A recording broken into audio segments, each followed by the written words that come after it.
Merci infiniment. Je crois que les quatre participants, non seulement ont été excellents, mais ont tous respecté leur temps de parole de manière parfaite, ce qui nous permet d'avoir un débat. Je vais donner la parole à la salle.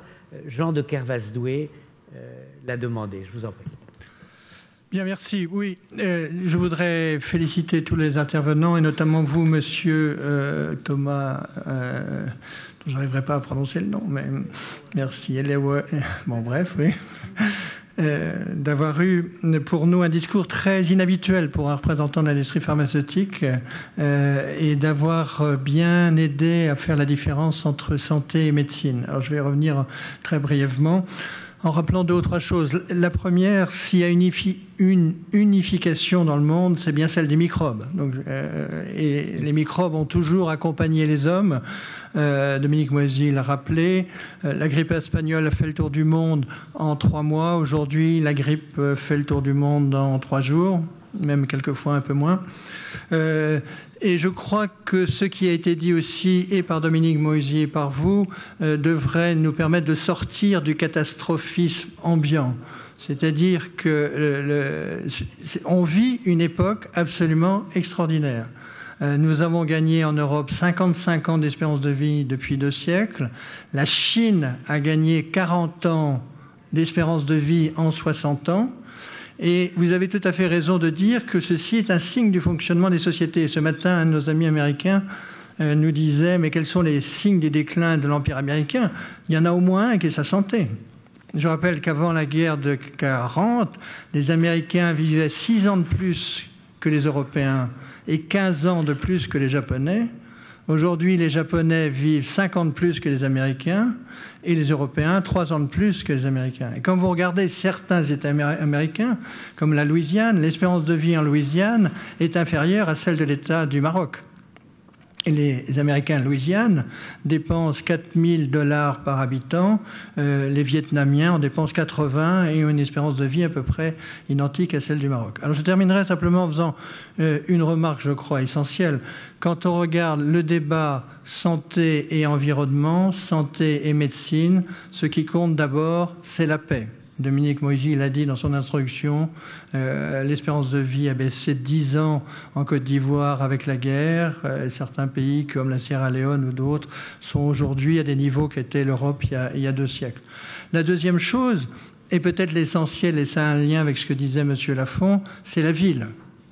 C'est-à-dire que si on veut améliorer la santé des populations, il faut construire des villes habitables par les hommes, et pour ça, il faut de l'eau, il faut des égouts, il faut du ramassage d'ordures, et c'est ça l'essentiel, parce que les maladies infectieuses ont suivi l'homme. Aujourd'hui, on parle de la grippe, on a parlé du sida, il y aura d'autres maladies. Simplement, on meurt tous un jour de quelque chose, mais ceux qui meurent plus tôt sont toujours et partout les plus fragiles, et c'est ça qu'il faut regarder avant de s'intéresser à la médecine, qui est un sujet tout à fait passionnant, mais autre. Merci infiniment, Jean. Je vais prendre encore plusieurs questions. Madame, vous aviez été la première et monsieur au fond. Commencer par féliciter monsieur le ministre Rahmani pour son excellente présentation. Et je voulais lui poser la question, comment est-ce qu'il voit cette préparation que nous devrions tous faire et comment il voit l'utilité peut-être d'avoir une préparation globale au niveau des pays africains ou au niveau des pays maghrébins aux défis finalement que cet environnement nous pose. I have also a question for Mr. Thomas. Également une question pour M. Wellauer. Si vous me le permettez, je change de langue. Essentiellement, nous savons que le statut de santé socio-économique est extrêmement important pour déterminer les résultats de santé des différentes politiques. Et j'aurais voulu savoir comment vous arrivez à associer ces statuts socio-économiques tels que l'éducation, où nous savons qu'ils jouent un rôle très important, ou l'allègement de la pauvreté, ou la réduction de la pauvreté, de voir l'impact de ces différentes politiques qui sont entreprises et les résultats des investissements dans ces domaines. Merci. Alors, monsieur, tout au fond, je vous en prie. Yes, Werner Weidenfeld. yes, Sorry. that's the drama of. Je pense que c'est le drame de l'alphabet, c'est d'être assis tout à fait au fond de la salle comme les cancres autrefois. Ma remarque porte sur ce thème de cet après-midi et que celui-ci a des liens tenus avec un contexte culturel spécifique dans lequel l'on en parle. Au moment où vous parlez de cette question de santé et de l'environnement, dans un pays en développement, l'on a tout de suite un aspect d'attitude, de moralité, de charité, il faut aider les pauvres. Or, si vous aviez ces points soulevés à Berlin, l'on en parlerait d'une façon complètement différente.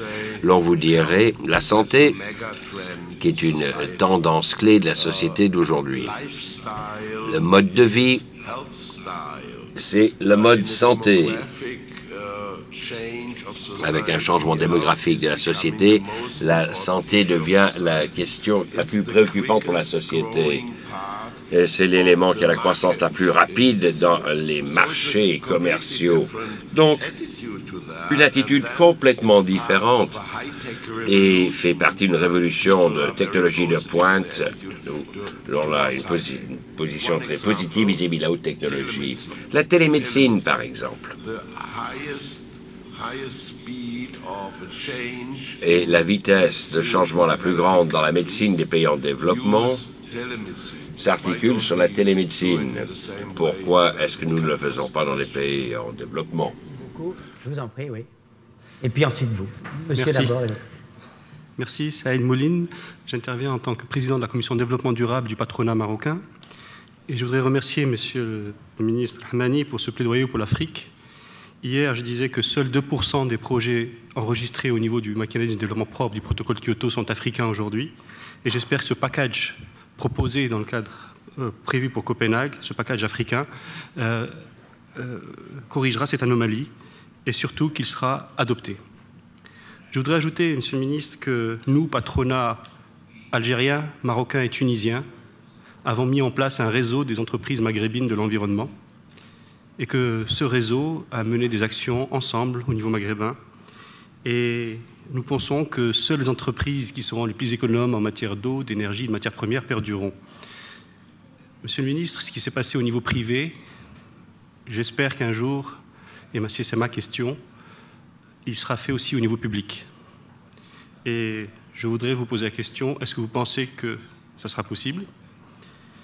Surtout que nous voyons apparaître de nouveaux grands projets, surtout dans le cadre du plan solaire méditerranéen, et où la carte maghrébine pourrait être encore plus forte. Voilà, je vous remercie. Merci beaucoup.